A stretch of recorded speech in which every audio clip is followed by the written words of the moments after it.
Our text for today is from John chapter 6. I'm not going to be showing any verses on the screen. We're going to work kind of verse by verse through this. So if you got a Bible from home, a Bible app on your phone, if you want to use one of our church Bibles, if there's one near you, John chapter 6 is found on page 891. Page 891. This is the account of the feeding of the 5,000. And the feeding of the 5,000 is the only miracle, the only miraculous sign of Christ that is found in all four Gospels: Matthew, Mark, Luke, and of course in John. It's the only miracle of Christ found in all four Gospels. Why? Well, we can only speculate. But one reason, perhaps, is because this miracle, compared to all the other miracles, was so big. It was so outrageous. And it was so public and known. And it's one of the reasons why I find the Gospels of Matthew, Mark, Luke, and John to have the ring of truth. I look to things like this to see the validity and the historical reality of the Gospels. Because the Gospels, the earliest Gospels, were written 20 to 30 years after these events. That's within the lifetime of many of the people who were there.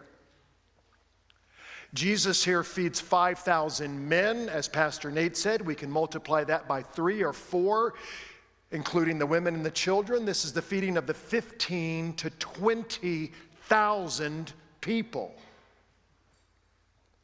Again, the Gospel's written within the lifetime of people who could verify whether that was true or not. 15 to 20,000 people. Luke tells us where it took place, in a town called Bethsaida, just outside of it, which is on the north shore of the Sea of Galilee. In other words, if Matthew, Mark, Luke, and John, or whoever wrote the Gospels, were making all of this up, some sort of fanciful tale, a fairy story, trying to trick people into believing it was true, why in the world would they say Jesus fed 15 to 20,000 people? If it wasn't true, it could have been so easily verified as being false, and Christianity would have been over before it even really began. You see, it is outrageous. Big and public, 15 to 20,000 people. You don't make stuff like this up if you want people to believe it to be true. That's maybe one reason why it's in Matthew, Mark, Luke, and John. But also, why did Jesus perform any of these miraculous signs? Well, it shows us something of who he is, his majesty, his power, his love and compassion, and it shows us something of why he came. And perhaps the feeding of the 5,000, this great miracle, shows us who Jesus is and why he came in the most profound way. Let's dig in. John chapter 6, verse 1. After this, Jesus went away to the other side of the Sea of Galilee, which is the Sea of Tiberias, it says. 2 names. It's also called the Lake of Gennesaret at times. The Sea of Galilee, that's how it has historically been known. The Sea of Tiberias, well, that was a new name. That was a name given to the Sea of Galilee about 20 AD, about 10 years before this occurrence. Why the Sea of Tiberias? What was Tiberias? That was Tiberius Caesar, the Roman emperor. And if you're an emperor and you have an empire and you want the people of a specific location to be reminded that they're under your control, that they are nothing and you are everything, that they are insignificant and you are the significant one, if you want people of a particular area to know that they are under your thumb and under your rule, well, one thing you can do is name things. Give places a new name. Even name it after yourself. Sea of Galilee, Not anymore.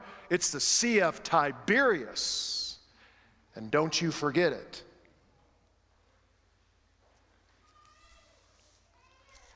That didn't sit well with the Jewish people of the time. Verse 2 says, a large crowd was following Jesus because they saw the signs that he was doing on the sick. So why were these large crowds following Christ? Was it because of his teaching? Well, maybe. Was it because of his wonderful parables? Maybe. Was it because they were drawn to him and they loved him and they just wanted Jesus? Perhaps. But ultimately, we're told it was because of the signs, the miracles he was performing on the sick. And these people were in need. And we can understand that. How often do we cry out to God or cry out to Christ and plead to him and ask for his help? But the teaching here is this: that it's not so much that they wanted Jesus, but they wanted what Jesus could do. That's me 97% of the time. In all of my prayers, Jesus, please, Jesus, I pray to you, and I'm asking for these things, good things from him. But so often I find myself wanting the things of Jesus and what he can do more than I'm wanting him. And he knows that Christ is truly what I need more than anything else. Verse 3 says, Jesus went up on the mountain, and there he sat down with his disciples. Now the Passover, the feast of the Jews, was at hand.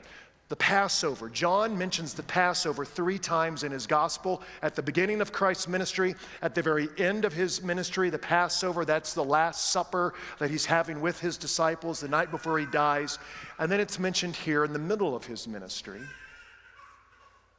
And what is the Passover? If you remember, the Passover was the remembrance, was the celebration of God's great deliverance of his people from the tyranny of the Egyptians with Moses, and they let his people go, and the parting of the Red Sea and into the promised land. And for the Jewish people of the first century, the Passover had taken on, in many ways, a nationalistic zeal and enthusiasm. It's like July 4th times 1,000, times 10,000, especially under the Roman oppression. Remember who we used to be.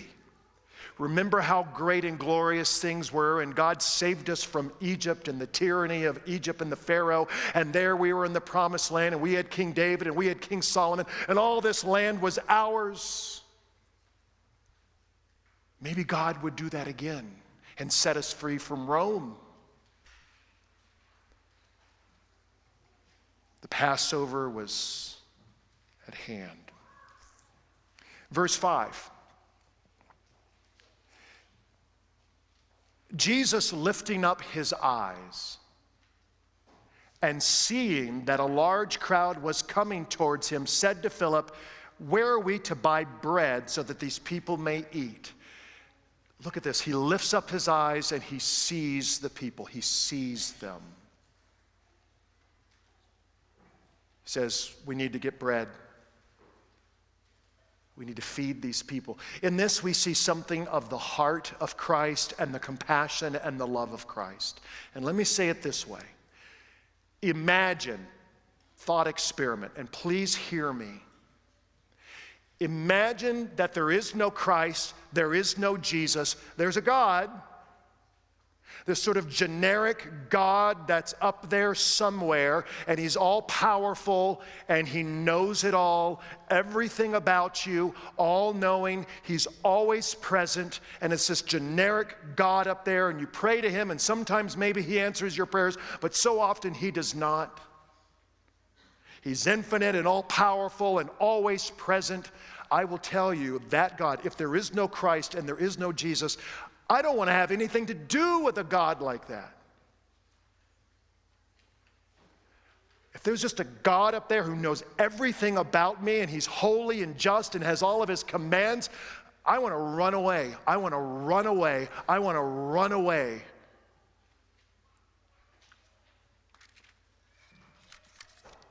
But it's not just a generic God.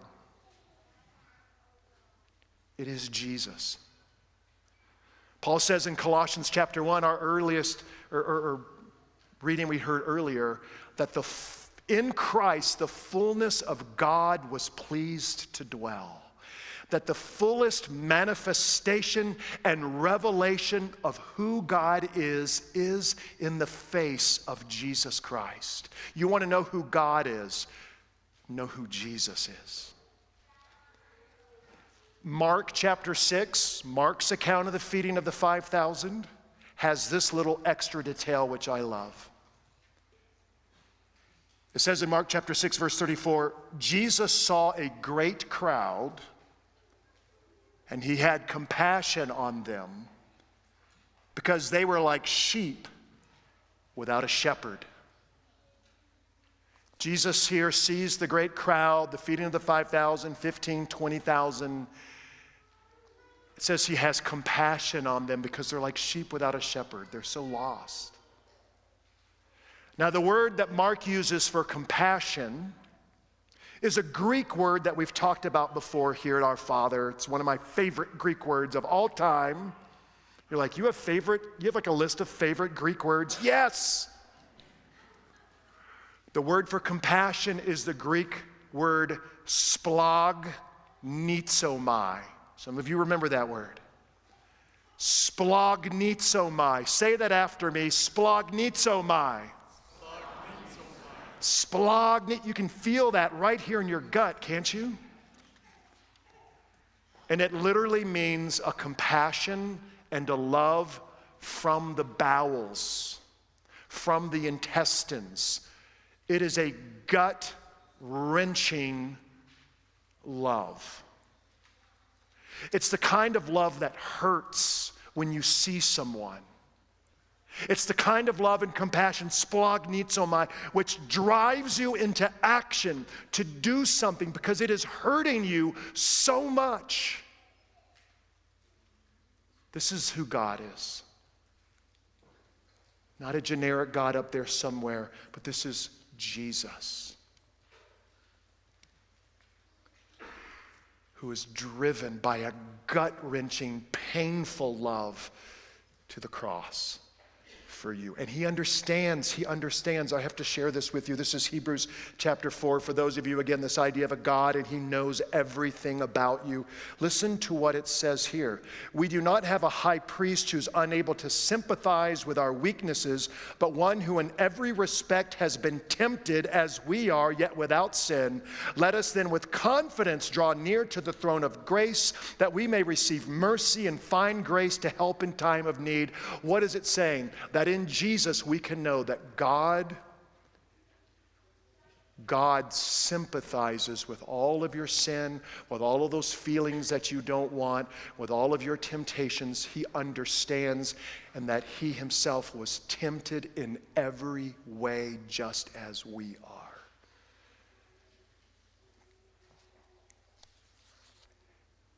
And he has so much compassion and love for you that he gave everything away. That's who God is. Where are we going to buy bread? These people need to eat. Verse 8, one of the disciples, Andrew, Simon Peter's brother, said to him, there is a boy here who has 5 barley loaves and 2 fish, but what are they for so many? Now, don't miss what's happening here. They have stolen this boy's lunch. And Jesus takes it. 5 barley loaves. Barley bread was the food of the poor, the impoverished. Barley loaves. Don't think like a loaf of Wonder Bread. This is hard, small. It's almost like a biscuit. It's like 5 little barley biscuits and 2 sardines. You're supposed to see how pathetic this is and how small this is. from this little impoverished child.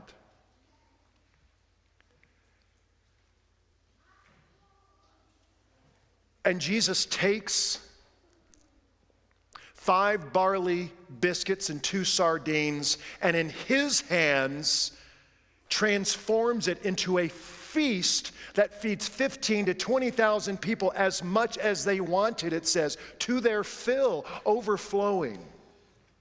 In other words, Jesus takes what is insufficient and makes it sufficient. He takes what is insignificant and makes it significant. He takes that which is small and makes it big. He takes that which is pathetic and makes it glorious. That's you and me in the hands of Jesus. He by his grace makes you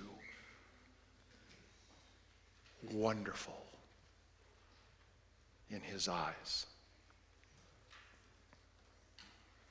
And we're supposed to contrast this, if you know your biblical history, to another bit of bread in the wilderness from the time of Moses and the Exodus and 40 years in the Sinai wilderness. And every day they woke up, and upon the ground there was this special kind of bread called manna. And manna, if you tried to save up some for the next day, it would spoil and be rotten. In other words, manna was a daily bread. It was like a daily ration. It was just enough to keep you going. I think sometimes we can think of our Christian life like that. I'm a Christian. I want to go to heaven one day. And so God has his commands and his rules, and I'm supposed to kind of live a repressed life, and it's not that much fun. And I deny myself, and I deny myself, but that's the price that I have to pay in order to get to go to heaven one day. That's not it at all. God isn't just giving you a little ration. He takes 5 barley biscuits and 2 sardines, and he transforms it into this overflowing feast. Bread in the ancient world, especially in the ancient world, was a symbol of life itself. Jesus is saying, I'm not just giving you scraps. I'm not just here to give you a little taste of, no, I'm here to give you life to the full, life in abundance. That's who I am, and that's why I have come. The life you were made for, the life you're looking for. I know you want all of these things, but what you need is me, the very bread of life. Now, they have all of this leftover, all this extravagance. Verse 14, when the people saw the sign that he had done, they said, this indeed is the prophet who is to come into the world. This is the one who's going to be like Moses, and he's going to lead us into liberation, just like Moses did from Egypt. This is the guy who's going to usher in a messianic age and set us free from Rome. And so verse 15, perceiving that they were about to come and take him by force to make him king, Jesus withdrew again to the mountain by himself. They're going to go and make him king. Jesus is in his 30s. Maybe he'll live to his 80s. 50 years. 50 years on the throne, King Jesus, his earthly throne. 50 years of a little more money in their pocket. 50 years of nationalistic pride. We're back, baby. 50 years of more freedom, and that's it.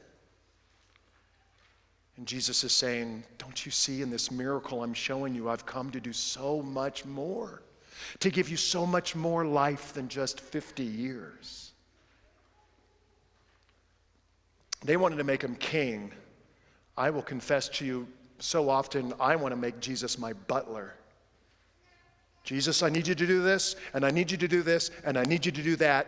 Please, Jesus. Sometimes he says yes, so often he says no. Even the good things that I ask of him, please, Jesus. And he'll say to me and he'll say to you, I am the one thing that is needful, truly. I am the one thing.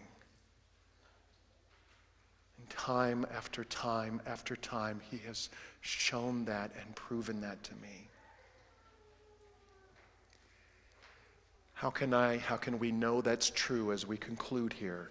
It says, because Jesus withdrew again to the mountain by himself. Jesus here chooses to be alone, to be by himself in the desolate place, in the lonely place. This is the mission of Jesus, to go to the ultimate, lonely, desolate place of the cross. Utterly alone. Not even the Father there communing with him. My God, why have you forsaken me? Jesus on the cross, nailed to the cross. See, he didn't ride into Jerusalem as king with a sword and a spear to bring judgment on Rome. He's on the cross and he takes the spear, the thrust of the spear in his side, to bear the judgment on our behalf. Because, and if you've fallen asleep somewhere, wake up.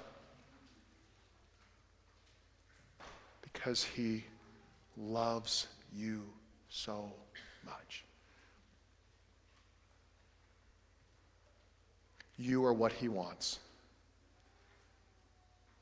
more than anything else. It's Jesus. It's not some generic God. It's Jesus with his gut-wrenching love. He's the bread of life. The bread of life which was broken. Literally broken for you, to make you whole. To Christ alone be all the glory. Amen.